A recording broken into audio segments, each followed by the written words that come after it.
Hi friends, ಎಲ್ರಿಗೂ ಹೊಸ ವಿಡಿಯೋಗೆ ಸ್ವಾಗತ. ಬೆಳಗ್ಗೆ 3 ದೊಡ್ಡ ಬದಲಾವಣೆ ಮಾಡಿದ ಕೋಚ್ ಸುದ್ದಿಯ ಸಂಪೂರ್ಣ ಮಾಹಿತಿ ತಿಳ್ಕೊಂಡು ಬರೋಣ. ಅದಕ್ಕಿಂತ ಮುಂಚೆ ಚಾನಲ್ಗೆ ಸಬ್ಸ್ಕ್ರೈಬ್ ಮಾಡದೆ ವಿಡಿಯೋ ನೋಡ್ತಾ ಇದ್ರಿ, ಈಗಲೇ ನಮ್ಮ ಚಾನಲ್ನ ಸಬ್ಸ್ಕ್ರೈಬ್ ಮಾಡ್ಕೊಳ್ಳಿ. ಹಾಗೆ ಪಕ್ಕದಲ್ಲೇ ಇರೋ ಬೆಲ್ ಐಕಾನ್ ಮೇಲೆ ಆಲ್ ಅಂತ ಕ್ಲಿಕ್ ಮಾಡ್ಕೊಳ್ಳಿ. ನಾವು ಯಾವುದೇ ಹೊಸ ವಿಡಿಯೋ ಅಪ್ಲೋಡ್ ಮಾಡಿದರೂ ಮೊದಲು ನಿಮಗೆ ನೋಟಿಫಿಕೇಶನ್ ಬರುತ್ತದೆ. ಮೊದಲನೇದಾಗಿ ನೋಡೋದಾದರೆ, ಹೌದು ಸ್ನೇಹಿತರೆ, ನಮ್ಮ ಕೋಚ್ ಗೌತಮ್ ಗಂಭೀರ್ ಅವರು ಒಂದು 3 ಮಹತ್ವದ ಬದಲಾವಣೆ ಮಾಡಿದ್ದಾರೆ ಅಂತಲೇ ಹೇಳ್ಬೋದು. ಅದು ಯಾವ ಬದಲಾವಣೆ ಅಂತ ನೋಡೋದಾದರೆ, ಇವಾಗ ಬರುತ್ತಿರುವ ಸುದ್ದಿಯ ಪ್ರಕಾರ ಮತ್ತೆ ಸಂಜು ಸ್ಯಾಮ್ಸನ್ ಅವರು ಏನಲ್ಲಿ ಆಡ್ತಾರೆ, ಹಾಗೆ ವೈಭವ್ ಸೂರ್ಯವಂಶಿ ಅವರನ್ನು ಬೆಂಚ್ಗೆ ಹಾಕ್ತಾರೆ ಅಂತಲೇ ಹೇಳ್ಬೋದು.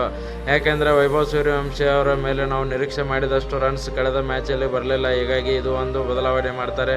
ಹಾಗೆ ನೆಕ್ಸ್ಟ್ ಎರಡನೇ ಬದಲಾವಣೆ ನೋಡೋದಾದರೆ, ರವಿ ಬಿಷ್ಣೋಯ್ ಅವ್ರನ್ನು ಕೂಡ ಬೆಂಚಿಗೆ ಕೂಡಿಸ್ತಾರೆ ಅಂತಲೇ ಹೇಳ್ಬೋದು. ಯಾಕಂದರೆ ಕಳೆದ ಮ್ಯಾಚಲ್ಲಿ ಯಾವ ಥರ ನಮ್ಮ ಟೀಮ್ ಇಂಡಿಯಾ ಗೆಲ್ಲೋಕ್ಕೆ ಚಾನ್ಸ್ ಇತ್ತು, ಬಟ್ ಒಂದೇ ಓವರಲ್ಲಿ ಕೇವಲ 6 ಎಸೆತದಲ್ಲಿ 29 ರನ್ ಕೊಟ್ಟು ಆ ಮ್ಯಾಚ್ ಸೋಲೋಕ್ಕೆ ಕಾರಣವಾದರು ಅಂತಲೇ ಹೇಳ್ಬೋದು.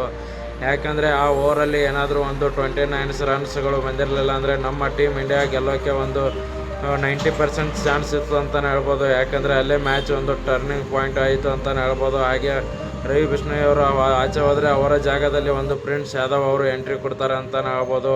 ಇನ್ನೂ ಕಾಯ್ದೆ ನೋಡಬೇಕು ಯಾವ ಥರ ಯಾವ ಪ್ಲೇಯರ್ಗೆ ಎಂಟ್ರಿ ಕೊಡೋಕ್ಕೆ. ಇವಾಗ ಬರ್ತಿರೋ ಸುದ್ದಿ ಪ್ರಕಾರ ಪ್ರಿನ್ಸ್ ಯಾದವ್ ಅವರು ಎಂಟ್ರಿ ಕೊಡ್ತಾರೆ. ಹಾಗೆ ನೆಕ್ಸ್ಟ್ ಬದಲಾವಣೆ ನೋಡೋದಾದರೆ, ಅಕ್ಷರ್ ಪಟೇಲ್ ಅವ್ರನ್ನೂ ಕೂಡ ಆಚೆ ಇಡೋ ಚಾನ್ಸ್ ಇದೆ ಅಂತಲೇ ಹೇಳ್ಬೋದು. ಅವರಿಂದನೂ ಕೂಡ ನಿರೀಕ್ಷೆ ಮಾಡಿದಷ್ಟು ಪರ್ಫಾರ್ಮೆನ್ಸ್ ಬರ್ತಿಲ್ಲ, ಹೀಗಾಗಿ ಅಕ್ಷರ್ ಪಟೇಲ್ ಅವರನ್ನು ಆಚೆ ಇಟ್ಟು ಪ್ರಸಿದ್ಧ ಕೃಷ್ಣ ಅವ್ರನ್ನ ಹಿನ್ನೆಲೆ ಆಡಿಸೋ ಚಾನ್ಸ್ ಇದೆ ಅಂತಲೇ ಹೇಳ್ಬೋದು. ಯಾಕಂದರೆ ನಮ್ಮ ಟೀಮ್ ಇಂಡಿಯಾ ಬಾಲಿಂಗಲ್ಲೂ ಕೂಡ ಸ್ವಲ್ಪ ಫ್ಲಾಪ್ ಆಗ್ತಿದೆ, ಹಾಗೆ ಬ್ಯಾಟಿಂಗಲ್ಲೂ ಕೂಡ ಲೋ ಸ್ಕೋರ್ ಬರ್ತಿದೆ. ಹೀಗಾಗಿ ಬಾಲಿಂಗಲ್ಲಿ ಇನ್ನಷ್ಟು ಸ್ಟ್ರಾಂಗ್ ಮಾಡೋದಾಗಿ ಅಕ್ಷರ್ ಪಟೇಲ್ ಅವ್ರನ್ನ ಆಚೆ ಕೊಡಿಸೋ ಪ್ಲ್ಯಾನಲ್ಲಿದ್ದಾರೆ ಅಂತಲೇ ಹೇಳ್ಬೋದು. ಅಕ್ಷರ್ ಪಟೇಲ್ ಏನಾದರೂ ಬೆಂಚ್ಗೆ ಕುಂತ್ರೆ ಪ್ರಸಿದ್ಧ ಕೃಷ್ಣ ಅವರು ಹಿನ್ನೆಲೆ ಆಡಬೇಕಾಗುತ್ತೆ. ಹಾಗೆ ನಮ್ಮ ಕನ್ನಡಿಗ ಇವರು ಕೂಡ ಬೆಂಕಿ ವಿಕೆಟ್ ತೆಗಿತಾರೆ ಅಂತಲೇ ಹೇಳ್ಬೋದು. ಇದಾದ ಮೇಲೆ ನೋಡಬೇಕು ನಮ್ಮ ಟೀಮ್ ಇಂಡಿಯಾ ಮ್ಯಾಚ್ ಗೆಲ್ಲುತ್ತಾ ಅಥವಾ ಸೋಲುತ್ತಾ ಅಂತೇಳಿ. ಯಾಕೆಂದರೆ ನಾಳೆ ಸಾಯಂಕಾಲ ನೈಟ್ ನಮ್ಮ ಇಂಡಿಯಾದಲ್ಲಿ ನೋಡೋದಾದರೆ ನಾಳೆ ರಾತ್ರಿ 10 ಗಂಟೆಗೆ ಮ್ಯಾಚ್ ಶುರುವಾಗುತ್ತೆ ಅಂತಲೇ ಹೇಳ್ಬೋದು. ನಾಳೆ ರಾತ್ರಿ 10 ಗಂಟೆಯಿಂದ ರಾತ್ರಿ 2 ಗಂಟೆ ತನಕ ಮ್ಯಾಚ್ ನಡೆಯುತ್ತೆ.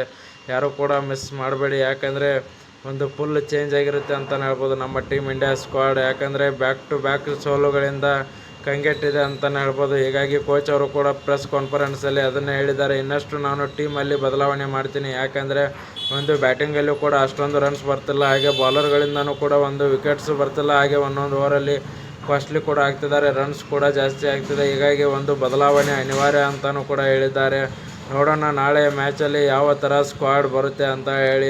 ಪ್ರಸಿದ್ಧ ಕೃಷ್ಣ, ಪ್ರಿನ್ಸ್ ಯಾದವ್ ಅವರು, ಸಂಜು ಸ್ಯಾಮ್ಸನ್ ಇವರು 3 ಜನ ಆಡ್ತಾರಾ ಅಥವಾ ಮತ್ತು ವೈಭವ್ ಸೂರ್ಯವಂಶಿ ಅವ್ರನ್ನೇ ಕಂಟಿನ್ಯೂ ಮಾಡ್ತಾರೆ. ಬಟ್ ರವಿ ಬಿಷ್ಣೋಯ್ ಅವ್ರನ್ನ ಆಚೆ ಇಡಲೇಬೇಕಂತ ಹೇಳ್ಬೋದು. ಯಾಕಂದರೆ ಲಾಸ್ಟ್ ಮ್ಯಾಚ್ ಸೋಲೋಕ್ಕೆ ಅವರೇ ಕಾರಣವಾಗಿದ್ದರು, ಹೀಗಾಗಿ ಅವರು ಇನ್ನೂ ಕೂಡ ಅದೇ ಸ್ಟ್ರೆಸ್ಸಲ್ಲಿ ಇರ್ತಾರೆ. ಹೀಗಾಗಿ ಅವರಿಗೆ ಮ್ಯಾಚ್ ರೆಸ್ಟ್ ಕೊಟ್ಟು ಮತ್ತು ಯಾವುದಾದ್ರೂ ಬೇರೆ ಪ್ಲೇಯರ್ಗೆ ಪ್ರಿನ್ಸ್ ಯಾದವ್ ಅಥವಾ ಪ್ರಸಿದ್ಧ ಕೃಷ್ಣಾಗೆ ನೋಡಲೇಬೇಕು ಕೋಚ್. ಈ ಥರ ಮಾಡಿದರೆ ಮಾತ್ರ ನಮ್ಮ ಟೀಮ್ ಇಂಡಿಯಾ ನಾಳೆ ಮ್ಯಾಚ್ 3ನೇ ಮ್ಯಾಚ್ ಗೆಲ್ಲೋಕ್ಕೆ ಸಾಧ್ಯ ಅಂತಲೇ ಹೇಳ್ಬೋದು. ವಿಡಿಯೋ ಇಷ್ಟ ಆಗಿದ್ದರೆ ಲೈಕ್ ಮಾಡಿ, ಶೇರ್ ಮಾಡಿ, ಸಬ್ಸ್ಕ್ರೈಬ್ ಮಾಡ್ಕೊಳ್ಳಿ ಸ್ನೇಹಿತರೆ. ಇನ್ನಷ್ಟು ಸ್ಪೋರ್ಟ್ಸ್ ಅಪ್ಡೇಟ್ಸ್ಗಳು ನಮ್ಮ ಚಾನಲಲ್ಲಿ ಬರ್ತಾ ಇರ್ತವೆ.